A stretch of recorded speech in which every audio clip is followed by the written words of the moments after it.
अस्सलामुअलैकुम एवरीवन। आज हम bleach 1000 year blood war season 3 के अगला और फाइनल पार्ट को देखने वाले हैं। अगर आपने अभी तक पार्ट 1 नहीं देखा तो जाकर देखिए, वीडियो का लिंक आपको डिस्क्रिप्शन में मिल जाएगा। तो चलिए ख़त्म करते हैं इस जंग को 1000 ईयर ब्लड वॉर के साथ।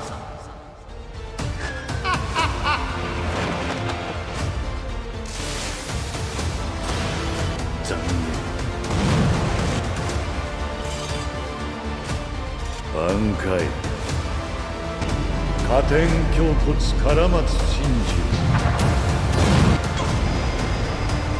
마다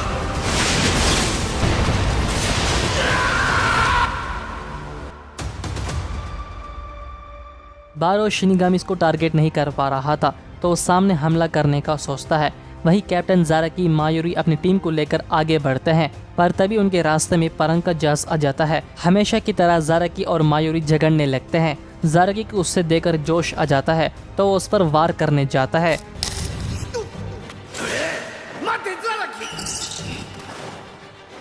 मायोरी ज़ाराकी का हाल पूछने लगता है तो वो कहता कि मैंने बस एक हाथ खोया है, लेकिन बदले में उसका सर खोल दिया। परंग का जहाज के शरीर से खून बहने लगता है, लेकिन वो खुद ही हील हो रहा था और वो एवल होती ही जा रहा था। ज़ाराकी को कुछ समझ ही नहीं आता। मादारा में और बाकी उनसे थोड़ी दूर खड़े रहते हैं, पर तभी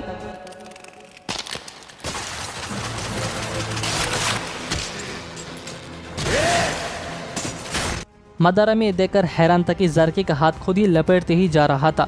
तो ज़ाराकी अपने हाथ को चीर देता है और वो देखता है कि वो हाथ जब तक लपेटते ही जा रहा था तब तक वो ख़त्म नहीं हो जाता, जिसे देखकर मायोरी समझ जाता है कि परंग का जहाज अपनी क्विंजी पावर से किसी के बॉडी का नर्व्स को भी कंट्रोल कर सकता है, यानी बॉडी सेल्स। तो वो ज़ाराकी को उससे दूर रहने को कहता है, लेकिन वो नहीं मानता।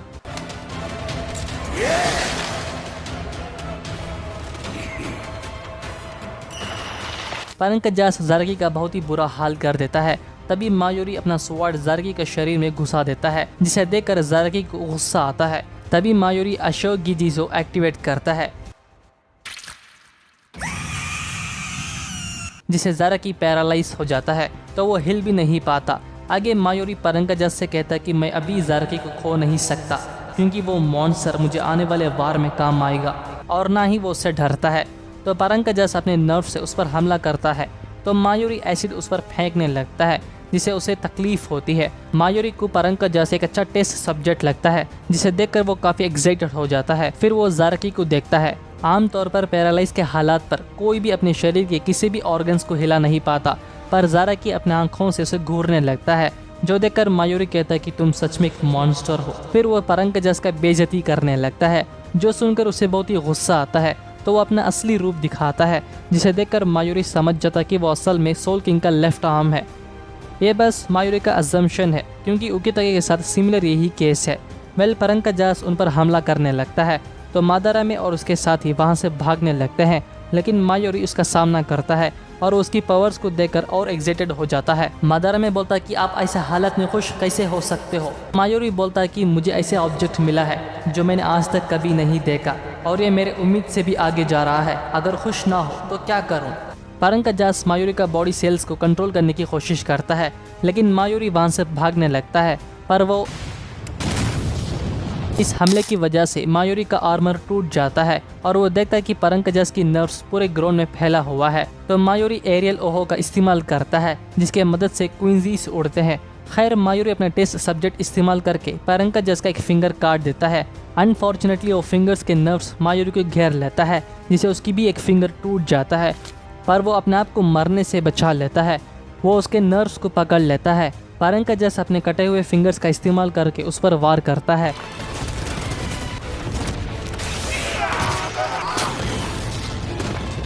मायोरी देखता है कि वो चाहे कितनी भी बार उसके फिंगर्स काटे, वो बार बार रीजनरेट होती ही आ रहा था। तो वो फाइनल वार के लिए तैयार हो जाता है। बांकाई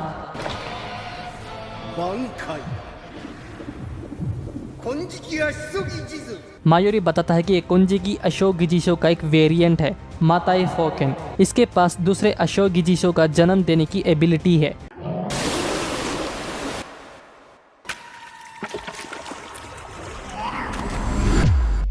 मायोरी बताता है कि इसके अंदर 70,000 नर्व्स लेयर्स हैं, जिसे उसका अटैक्स अशोक गिजिसो पर काम नहीं करेगा। तो परंग का जस के हाथों को खाने लगता है। जो देखकर मायोरी हंसने लगता है।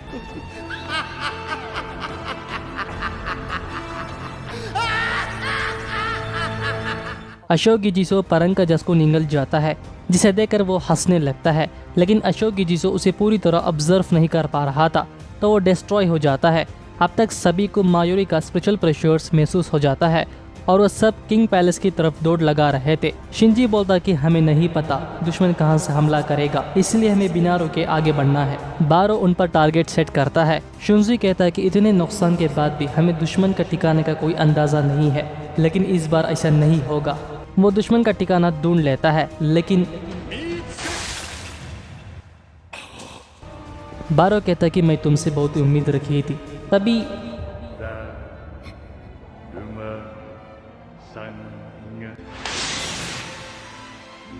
बारो ये देखकर हैरान था कि वो अभी कैसे जिंदा है। वहाँ शुंजी की लेफ्टिनेंट नानो भी आ जाती है। शुंजी उसे यहाँ से जाने को कहता है, लेकिन वो नहीं मानती, तो शुंजी उनके अलावा सभी को आगे बढ़ने को कहता है, तो नानो वहाँ से जाती है। खैर, शुंजी कहता है कि एक तरीके का गेम है, इस गेम में किसी एक को आंखें बंद करनी होती है। जब गिनती गिनी जाए, खेलने वाले शख्स को गिनती खत्म होने के बाद पकड़ना होता है। इस गेम में 3 रूल्स है। पहला, बारी लेने वाला ऐसा जगह में हो जहां से वो सबको दिखे। दूसरा, अगर बारी लेने वाले ने पीछे मुड़कर किसी को हिलते हुए पकड़ लिया तो वो हारे। तीसरा, बारी लेने वाले के पकड़ने से पहले अगर कोई इसे छू लेता है तो वो जीता। बारो समझ जाता है कि टारगेट करने वाला उसे दिखाई देता है, तब उसे पकड़ने से पहले टारगेट करने वाले के स्पेशल प्रेशर्स में चढ़ने लगा, और जिस पर वो फायर किया था वो बस एक स्पेशल प्रेशर्स का एक क्लोन था, जिसकी आईक्यू लेवल देखकर शुंजी हैरान था। बारो बोलता है, तुमने मुझे गेम की रूल्स बताकर बहुत ही बड़ी गलती कर दी। तो शुंजी कहता है, तुम्हें क्या लगता है मैं हार जाऊंगा? ना, मैं हूँ 13 कोड गार्ड स्क्वाड का हेड कैप्टन क्योराको शिंजुई। नानो बाकी कैप्टन्स को बताते हैं कि हेड कैप्टन चाहते हैं कि वो उनके बिना आगे बढ़े, तो वो सब निकल पड़ते हैं। वहीं शुंजी उस पर वार करने जाता है, लेकिन बारो उसे देख लेता है और वो बोलता है कि मैंने कहा ना, तुम अब एक गेम और नहीं खेल सकते।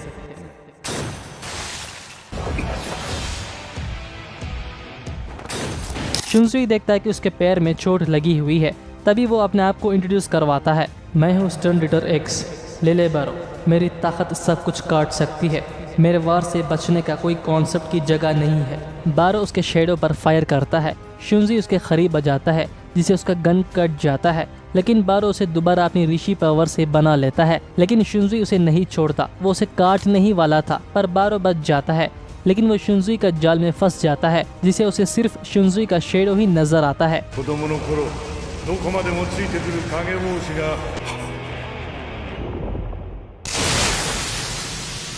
बारो अब अपना दूसरी आंख भी खोल लेता है, जिसे वो और भी ताकतवर बन जाता है, और वो बताता है कि इस पल दुनिया का कोई भी हथियार मुझे नहीं मार सकता, और वो अपना असली रूप दिखाता है।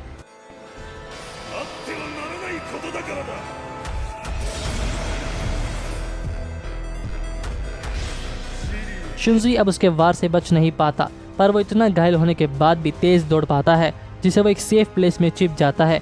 उसके शरीर से खून बहने लगता है, लेकिन तभी बारो उस पर हमला करता है। फिर शुंजी भी किडो का इस्तेमाल करता है।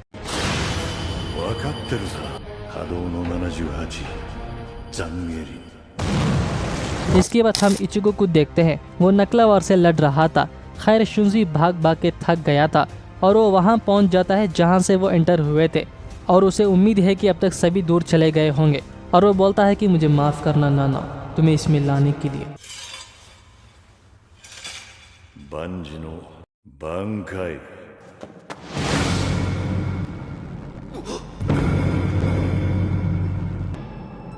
कातेन क्योकुत्सु करामात्सु शिंजू।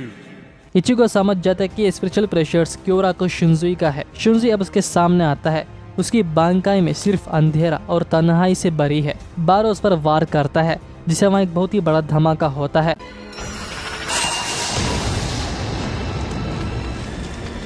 लेकिन वो देखता है कि उसका वार उस पर ही रिवर्स हो रहा था, जिसे देखकर वो शॉक हो जाता है। शुंजी अपना बांकाई का पहला एक्ट रिलीज करता है, जिसमें दुश्मन पर दिए घाव खुद पर ही असर होता है, पर बदकिस्मती से उन घावों से वो मर नहीं सकता। अब दूसरा एक्ट, 残機のしとね जिसे दुश्मन को एक बेइलाज बीमारी से जुड़ जाता है। फिर तीसरा एक्ट, 断魚の淵 दुश्मन एक ऐसा समंदर में फंस जाता है जब तक उसका स्पिरिचुअल प्रेशर्स खत्म नहीं हो जाता। बारो वहाँ से बचने की कोशिश करता है लेकिन वो जा नहीं पाता। तभी हम शुंजी की जेनपोक्ता का असली रूप को देखते हैं, ओहाना। वो दोनों कुछ देर बात करने लगते हैं। बारो गुस्से से कहता है कि ये मत सोचना किसी मामूली शिनिगामी की बांकाई मुझे मार सकती है। तो शुंजी अपना फाइनल एक्ट ऑफ वॉर से उसे खत्म करता है। 明日未練に濡れる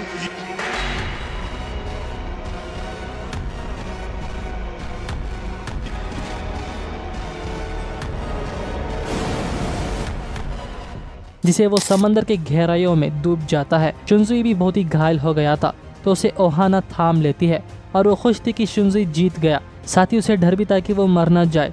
तभी शुंजी कुछ कहना चाहता था। मायूरी देखता है कि अशोक गिजिसो डिस्ट्रॉय होने के बाद परंग का जस अपने नॉर्मल फॉर्म में आ जाता है।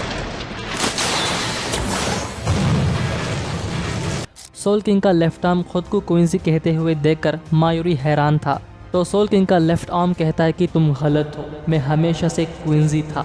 मायूरी नोटिस करता है कि सोल किंग का लेफ्ट आर्म पहले के मुकाबले और ताकतवर बनते ही जा रहा है, जो देखकर वो कंफ्यूजन में था।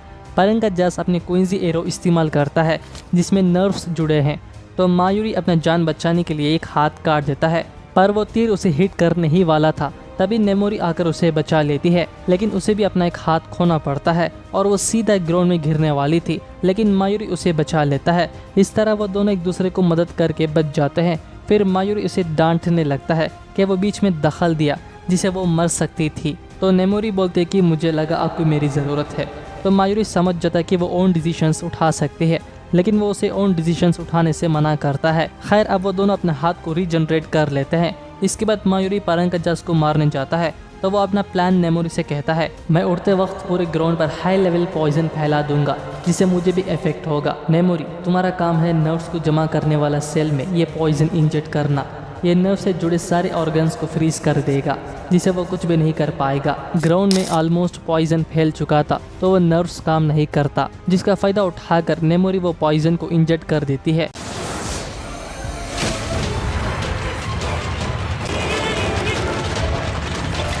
मायूरी उसे ख़त्म करने जाता है, बट अनफॉर्चुनेटली परंग का जस पूरी तरह इन्फेक्टेड होने से पहले ही अपना फिंगर काट देता है, जो देखकर मायूरी डरने लगता है क्योंकि अब वो ज़ारकी का लेवल में एवॉल्व हो रहा था।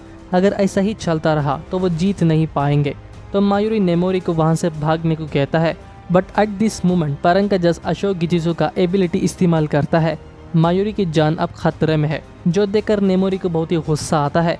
तभी हमें एक फ्लैशबैक दिखाते हैं, जब वो छोटी थी तब मायूरी उसे अपने असली नाम से नहीं पुकारता, तो उसे बहुत ही बुरा लगता है क्योंकि उसका असली नाम नेमोरी नंबर 7 है। तभी हम नेमोरी 1 से 3 तक के आर्टिफिशियल सोल प्रोजेक्ट्स को देखते हैं, जो कि एक फेलियर प्रोजेक्ट था।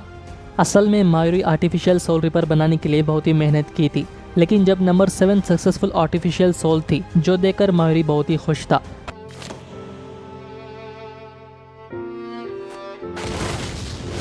आर्टिफिशियल सोल रिपर बनाना मायूरी का सपना था। अच्छी बात यह है कि नंबर 7 हर रोज़ कुछ नया सीखती थी और ग्रोथ हो रही थी। इससे साफ पता चलता कि कैप्टन मायूरी अपना ड्रीम को अचीव कर लिया था। वो शिनिगामी कहता है कि वो इसलिए तुम्हें नंबर 7 नहीं बुलाते क्योंकि तुम उनके महान क्रिएशन हो। नेमोरी बहुत ही सीरियस थी तो अपनी जान खतरे में डाल के अपनी कैप्टन को बचा लेती है। वो बताती कि वो बस और 400 सेकेंड्स तक ही टिक सकती है। मायूरी उस पर चिल्लाने लगता है क्योंकि उसने इस तरह करने का ऑर्डर नहीं दिया था। तो नेमोरी बोलते कि आपने ऑर्डर नहीं दिया था, लेकिन ये मेरा मिशन है, आपकी जान बचाना, मायूरी समा। तो मायूरी कहता है कि तुम्हारा मिशन है ग्रो होना, न कि मुझे बचाना। तो नेमोरी बोलते कि मैं आपको बचाकर भी अपनी ग्रोथ दिखा सकती हूँ। तो वो उसे एक सेफ प्लेस में छोड़कर परंग का जस पर हमला करने जाती है, जिसकी एवोल्वेशन को देखकर मायूरी बहुत ही खुश था। नेमोरी अपनी आर्टिफिशियल पावर इस्तेमाल करती है।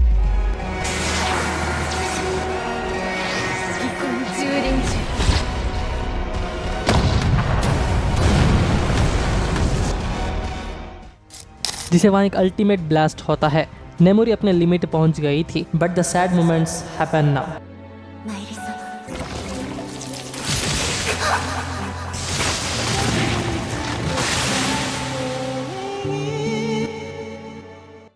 नेमोरी को अपने आंखों के सामने मरते हुए देखकर मायूरी पूरी तरह टूट जाता है।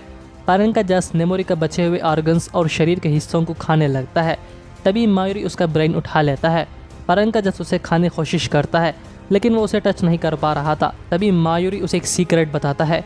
नेमोरी का बॉडी में एक ऐसा ऑर्गन फिक्स किया है जिसे सेल्स नॉर्मल से ज़्यादा जल्दी एवॉल्व होगा और वो ऑर्गन सीधा ब्रेन से कनेक्ट है। लेकिन जब वो अलग हो जाते हैं तो बाकी सारे ऑर्गन्स बेकाबू होकर खुद ही तबाह हो जाएंगे।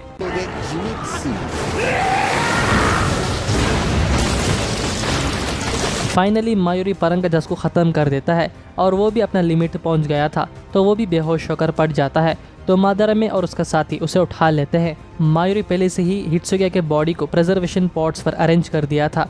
फिलहाल अब वो ठीक हो चुके हैं लेकिन उनका लाइफ स्पैन कम हो गया है और वो उन दोनों को उनके साथ जाने को कहता है। इसके बाद मादारामे मायूरी और जाराकी को प्रिजर्वेशन में डाल देते हैं।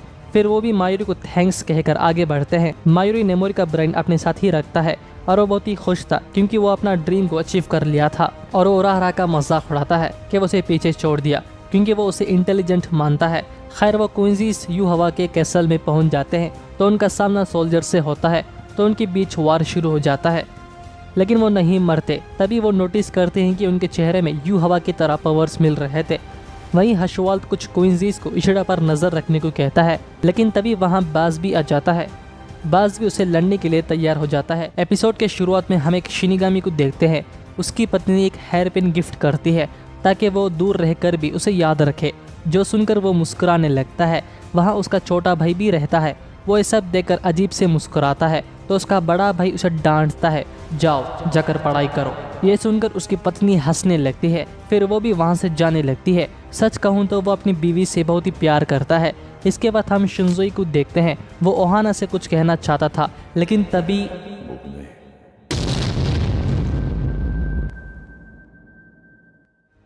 बारो का सर कटने के बाद भी वो नहीं मरता। वो अपने सबसे पावरफुल फॉर्म में ट्रांसफॉर्म होता है और वो कहता है, मैंने तुम्हें बोला था, सोचना भी मत कि एक मामूली शिनिगामी की बांकाई भगवान के अवतार को मार नहीं सकती। शिनजुई को यकीन ही नहीं होता कि वो नहीं मरा। बारो पावरफुल होने की वजह से उसे हर चीज विजुअली साफ नजर आता है। वो शिनजुई का मजाक उड़ाता है फिर अपनी लाइटनिंग पावर से तबाही मचाता है। बारो हैरान था कि शिनजुई इतने घायल होने के बाद भी उसके हमले से बच गया तो उसका तारीफ करता है, कमाल है, तुम मेरे रोशनी के हमले से बच गए, तुम वाकई एक हेड कैप्टन कहलाने के काबिल हो, क्योराको शिनजुई। शिनजुई का हाल बहुत ही बुरा था तो उसकी जनपद तो ओहाना उसे वहाँ से भागने को कहती है। वो दोनों अपनी पूरी कोशिश कर दी थी, इसके बाद भी वो लड़ नहीं सकते। ओहाना बोलती है, तुम अपने सांस तक भी नहीं ले पा रहे हो, कोई भी तुम्हें भागने के लिए दोषी नहीं ठहराएंगे। शिनजुई अपने होश खोने लगता है। तभी उसकी लेफ्टिनेंट उसे जगा देती है और वो शिनजुई से उसकी जनपद देने को कहती है और उसकी माँ से जो कसम खाई थी उसे भूलने को कहती है, जो सुनकर शिनजुई हैरान था कि ये बात वो कैसे जानती है। इससे पहले वो कुछ कर पाए बारो उन्हें ढूंढ लेता है तो शिनजुई जनपद ऑफ ओक्यो को समन करता है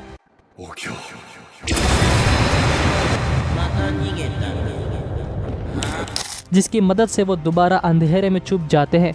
तो बारो को बहुत ही गुस्सा आता है। खैर शिनजुई पूछता है कि क्या तुम सब जानती हो, तो वह हाँ कहती है।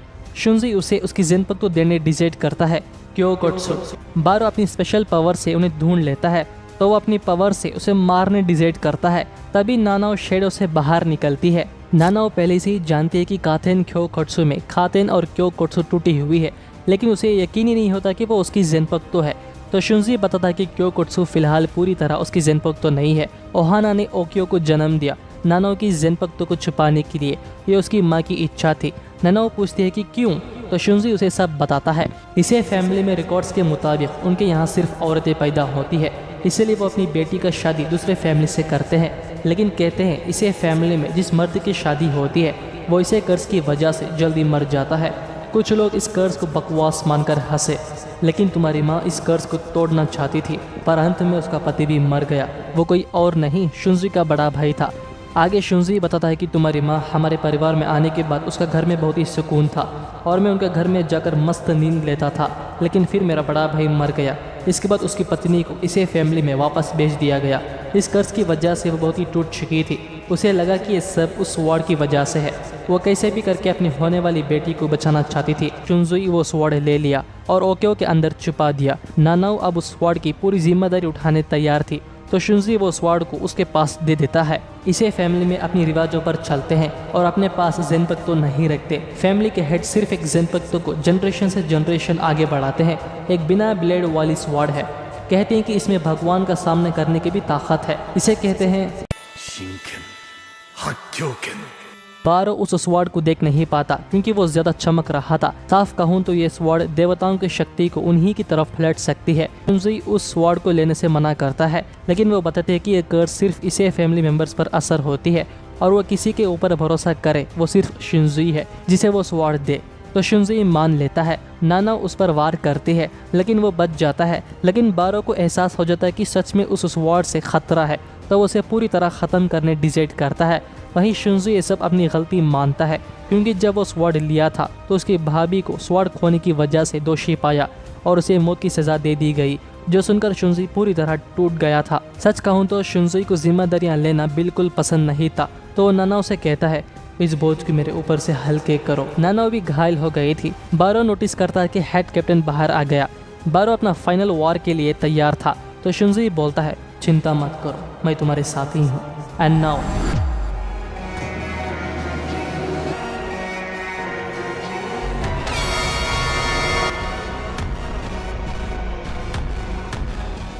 उस सूर फूकने की वजह से पूरा जगह तबाह हो जाता है, लेकिन बारो को भी वो हमला रिफ्लेक्ट होता है। रीज़न वो स्वॉर्ड, आसान शब्दों में उसका हमला उस पर ही पलट गया जिसे वो पूरी तरह ख़त्म हो जाता है।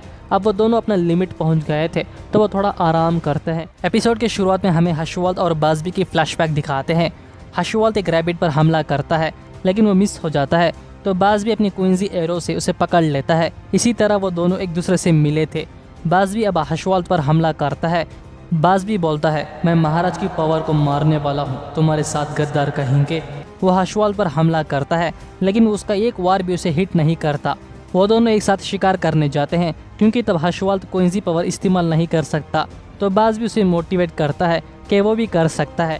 हशवाल्त वहाँ से जाने लगता है, तो बाज़बी और रैबिट उसे दे देता है और कहता है मैं तुम्हें सब कुछ सिखाऊंगा जो ज़रूरी है, चलो हम सबसे ताकतवर क्वींजीज बने हशवाल्त। ये कहकर वो वहाँ से चले जाता है। तभी हशवाल्त का अंकल आता है क्योंकि उसके पेरेंट्स नहीं थे, तो वो अपने अंकल के साथ रहता है। खैर हशवाल्त बोलता है कि चलो बाहर लड़ते हैं, अगर हम यही लड़ते रहे तो कैसल डैमेज होगा। बाज़बी को इससे कुछ फ़र्क नहीं पड़ता। एक दिन कुछ क्वींजीज उनके शहर में हमला कर देते हैं जिसे सब मर जाते हैं। ये सब यू हवा ने किया था। वो अपने अल्टीमेट क्वींजी पावर से उस पूरा शहर को तबाह कर देता है।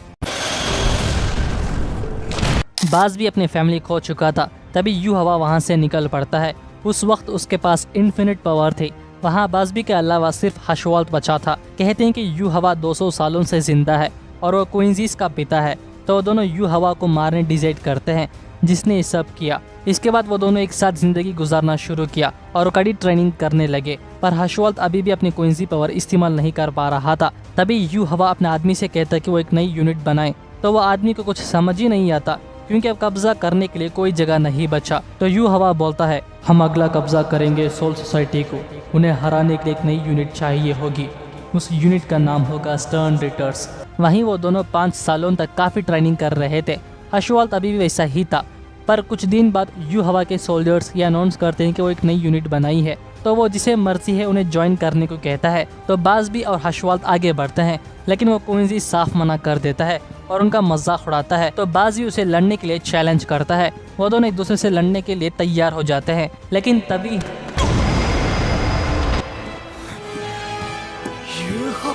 जिसकी स्पिरिचुअल प्रेशर से वो सब जमीन में पड़ जाते हैं सिवाय एक के, वो है हशवाल्त। तो यू हवा हशवाल्त को चुनता है अपनी पर्सनल एडवाइज़र के तौर पर, जो सुनकर बाज़बी को बहुत ही जलन हो रही थी क्योंकि वो हशवाल्त से अपने आप को पावरफुल मानता है। तो क्यों उसने उसे चुना? हशवाल्त यू हवा के एडवाइज़र बनने से इनकार करता है और बताता है कि एडवाइज़र बनने की काबिल बाज़बी के पास है, तो उसे एडवाइज़र बनाने के लिए कहता है क्योंकि वो अपने आप को कमज़ोर मानता है। तो यू हवा बोलता है बिल्कुल जैसे कि मेरा आंखों ने देखा, तुम अभी अपनी ताकत के बारे में नहीं जानते। बेशक तुम क्विंजी पावर इस्तेमाल नहीं कर सकते, तुम मेरे जैसे हो जो अपनी क्विंजी पावर शेयर कर सकता है। तभी हमें पता चलता है कि यू हवा कई सालों से ऐसे ही एक क्विंजी को ढूंढ रहा था, पिछले 200 सालों से। जो सुनकर बाज भी हैरान हो जाता है। आगे यू हवा बताता है कि तुम अपने आसपास के ऋषि ऑब्जर्व नहीं कर सकते, तुम बस उन्हें दे सकते हो। ओ बच्चे, जो वक्त तुमने इसके साथ बिताया तुम्हें महसूस किया होगा अपनी पावर को बढ़ते हुए। तुम्हें क्या लगता है वो तुम्हारा टैलेंट है? तुम्हें इसको शुक्रिया कहना चाहिए जिसने तुम्हें एक टैलेंटेड इंसान बनाया। चलो हशवाल्ट। जो सुनकर बाजबी को बहुत ही गुस्सा आता है तो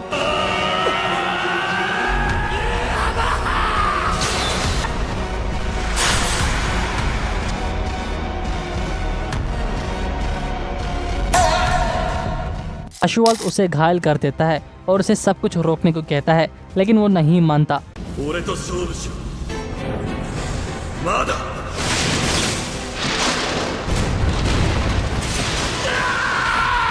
तो हशवाल्ट उसका हाथ काट देता है। फिर भी बाज भी नहीं रुकता, वो अपनी पावरफुल अटैक करता है, लेकिन हशवाल्ट उसका शरीर काट देता है। तो बाज भी बोलता है, तुम जीत गए हशवाल्ट, मुझे उम्मीद नहीं था। हशवाल्ट वहाँ से चले जाता है। ओकिता के कमज़ोर होते ही जा रहा था। इशिडा एक गेट के सामने इंतज़ार करता है। तभी हशवाल्ट कहता है, इशिडा, लगता है तुम बड़े मुसीबत में हो। तुम जानते हो ना, जब महाराज आराम करते हैं तब उनकी और मेरी पावर्स बदल जाते हैं, और तुम अच्छे से जानते हो फ्यूचर को देख पाना और भी ज़्यादा परेशान करने वाली बात है। जो सुनकर इशिडा हैरान था और वह पूछता है, तुम्हें क्या लगता है मैं एक धोखेबाज हूँ? तो हशवाल्ट बोलता है, तुम क्यों ये कह रहे हो जबकि मैंने कुछ कहा ही ना हो। इसके बाद हम 13 कोर्ट गार्ड के स्क्वाड मेंबर्स को देखते हैं। वो सभी कैसल के करीब थे, लेकिन तभी उन्हें रोकने के लिए वाल्किरी एंटर होता है। वो कहता है कि तुम्हें यहाँ तक पहुँचने के लिए बधाई हो, लेकिन इसके बाद तुम आगे नहीं जा सकते। रेंजी अपने स्वॉर्ड से उसे होल्ड करके रखता है। रुकिया उसे जिंदा देकर खुश हो जाती है। जब वो इशिडा से लड़ा था वो मौत के कगार पर था, लेकिन इशिडा उसे नहीं मारता, वो बस उसे यूं ही छोड़कर चले जाता है। तभी वाइजॉर्ड्स आकर उसे बचा लेते हैं।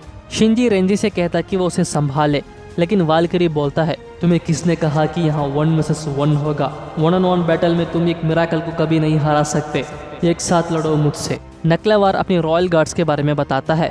बारो जो अभी का रॉयल गार्ड्स का लीडर है, वो पहला क्विंजी था जिसे महाराज से अल्फाबेट स्क्रिप्ट पावर्स मिले। बाकी स्टर्न रीडर्स के अलावा यही पहले 2 लोग थे जिन्हें महाराज से स्क्रिप्ट पावर्स मिली, क्योंकि वो पहले से ही ताकतवर थे। कहते हैं कि परंकजा सच में सोल किंग का लेफ्ट आर्म है और वाल्किरी सोल किंग का हार्ट कहते हैं। तुम्हें क्या लगता है वो सोल किंग से जुड़े हैं ना इचिगो? वो हिल नहीं पा रहा था, तो इनोवे और चद उसे बचाने आते हैं, लेकिन वो भी नेक्लावार के पॉइजनिंग बैरियर में फंस जाते हैं, जिसे वो भी हिल नहीं पाते। नेक्लावार की पावर्स को कहते हैं डेथ डीलिंग, जो पॉइजनिंग से दुश्मनों के सेल्स को काबू करता है जैसे वो चाहे। तभी वहाँ योराइची भी आ जाती है, जो कि वो बैडास ट्रांसफॉर्म होती है।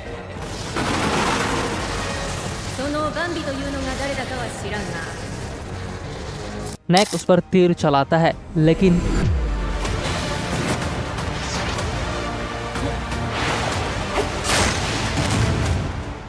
मैं यहाँ तुम्हारे साथ खेलने नहीं आई हूँ। तो वो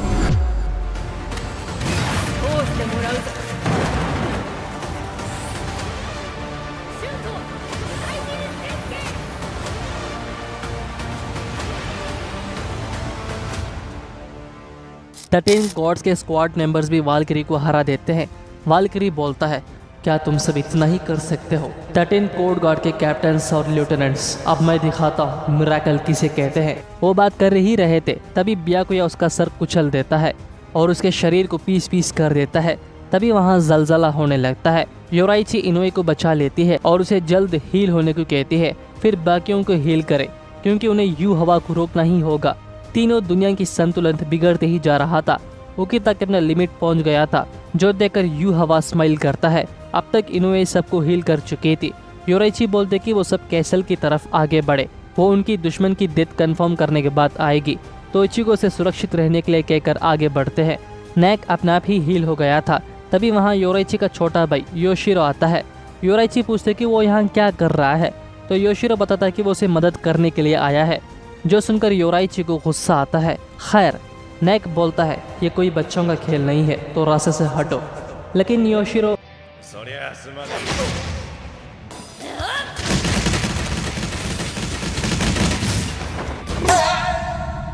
जिसके मुक्के खाकर नेक के चेहरे से खून बह रहा था।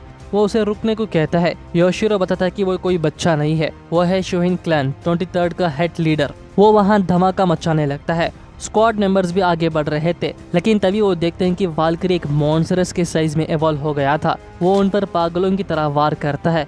शिंजी हडो 91 का इस्तेमाल करता है, लेकिन उस पर इस हमले का कोई असर नहीं होता। बाकी कैप्टन भी उसे रोकने के लिए कोशिश करते हैं, लेकिन कोई फायदा नहीं। वाल्किरी बोलता है कमजोर लोग लड़ने के काबिल नहीं होते। वहीं नेक को जलाने के बाद भी वो नहीं मरता। वो अपने आप को हील करते ही जा रहा था तो योशिरो उसे मारने जाता है, लेकिन नेक अपनी ऋषि एरो से उसे हमला कर देता है। नेक जिस भी अटैक को ऑब्जर्व कर लेता है, दोबारा वो अटैक उस पर काम नहीं करता। तो वो कहता है तुमने बहुत बड़ी गलती कर दी योराइची। इसके बाद हम इशिडा को देखते हैं। हशुवाल्ट उसे लड़ने के लिए चैलेंज करता है, लेकिन इचिगो भी वही था। वो इशिडा को देखकर हैरान हो जाता है। इचिगो और उसके दोस्त इशिडा तक पहुंच जाते हैं, जिन्हें देखकर हशुवाल्ट कहता है तुम सब यहाँ हो। इशिडा खुद को साबित करो। अगर तुम्हें गद्दार नहीं हो तो उन्हें भी मेरे आंखों के सामने खत्म करो। इचिगो पहचान लेता है कि ये यू हवा की ऑलमाइटी पावर्स है। इशिडा उन पर हल्के से हमला करता है। तभी हमें एक फ्लैशबैक दिखाते हैं। इशिडा के ग्रैंडफादर बताता है कि एम्परर यू हवा कोई सी कहलाने का लायक नहीं है, क्योंकि वो 1000 साल पुराने जंग के अपने घावों को भरने के लिए और अपनी ताकत को बढ़ाने के लिए अश्वलन का इस्तेमाल किया, जिसके बदले अपने क्वींसी साथियों की ताकत और ज़िंदगी छीन ली। इसलिए मुझे यकीन हो गया था कि वो वापस आएगा और इस दुनिया को सर्वनाश कर देगा। इंसानी दुनिया में रह रहे क्वींसी होने के नाते हमारे कुछ जिम्मेदारियां हैं। अगर ऐसा दिन आता है तो उसे रोकना हमारी जिम्मेदारी है। इशिडा अपने दोस्तों को वहाँ से कुछ दूर ले चलता है और वो सोचता है इसलिए मैं उसका करीब गया और ख़ुद को साबित किया ताकि वो मुझे अपने ग्रुप में जगा दे। इचिगो उस पर वार करता है।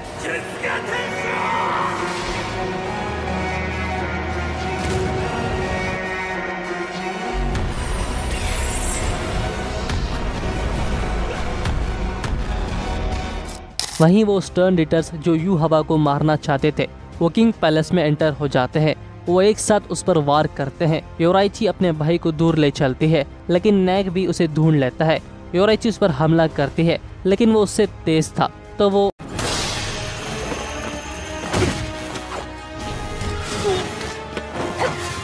इसके बाद हम वाल्किरी को देखते हैं। वो सारा जगह तबाह कर रहा था। शिंजी बोलता है अगर तुम्हें लगता है कि 13 कोड गॉड स्क्वाड्स काफ़ी नहीं है तो हम वाइजॉट्स का मिराकल देखो। योकियो और रीरुका उस पोर्टल के अंदर ही थे। योकियो उसे सोल सोसाइटी में ले चलता है। वो देखते हैं कि ऊपर से कुछ अजीब सी चीजें गिर रहा था जो सारे जगह को तबाह करते हैं।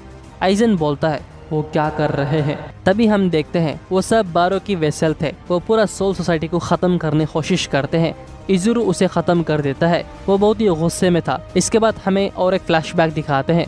जब इचिगो और इशिडा स्कूल में पढ़ रहे थे, इचिगो पूछता है कि डॉक्टर के बेटा डॉक्टर ही बनना चाहेगा ना। तो इशिडा कहता है कि वो डॉक्टर नहीं बनना चाहता, क्योंकि अगर एक डॉक्टर का काम अपनी मरी हुई वाइफ के ऑर्गन्स निकालने का होता है तो वो ऐसा डॉक्टर नहीं बनना चाहता है। खैर, इचिगो ऐसा करने की वजह पूछता है। तभी इशिडा उसे की दिखाता है। वो बताता है कि वॉर वेल्थ में इसके गेट्स हर जगह मौजूद है, तो वो उन्हें वापस इंसानी दुनिया में जाने को कहता है और वो यहीं रहकर वॉर वेल्थ और यू हवा को ख़त्म करेगा। ये सुनकर इचिगो हैरान हो जाता है और उस पर चिल्लाने लगता है कि वो उन्हें अपने साथ क्यों नहीं ले चला। वो हमेशा से एक साथ लड़ते हुए आ रहे हैं।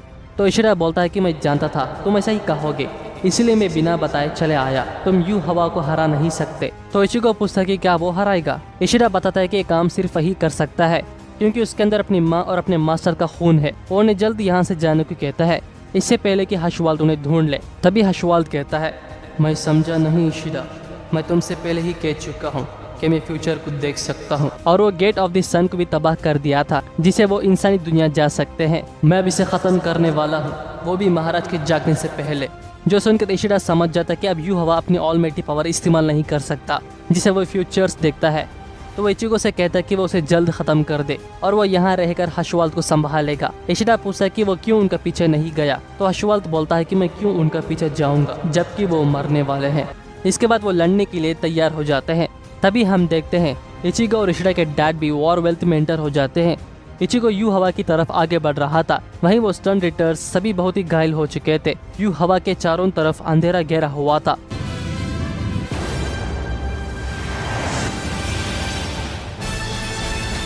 और इसी के साथ ब्लीच 1000 ईयर ब्लड वॉर का पार्ट 3 एंड होता है। अगर ये वीडियो पसंद आई तो लाइक एंड शेयर कीजिए, और अगर आप हमारे चैनल पर नए हो तो हमारे चैनल अनिमे बाजार को सब्सक्राइब करके साथ ही बेल आइकन जरूर ऑन कर दीजिए, ताकि आप हमारा कोई भी वीडियो मिस ना हो। मिलता हूँ एक ब्रांड न्यू अनिमे के साथ।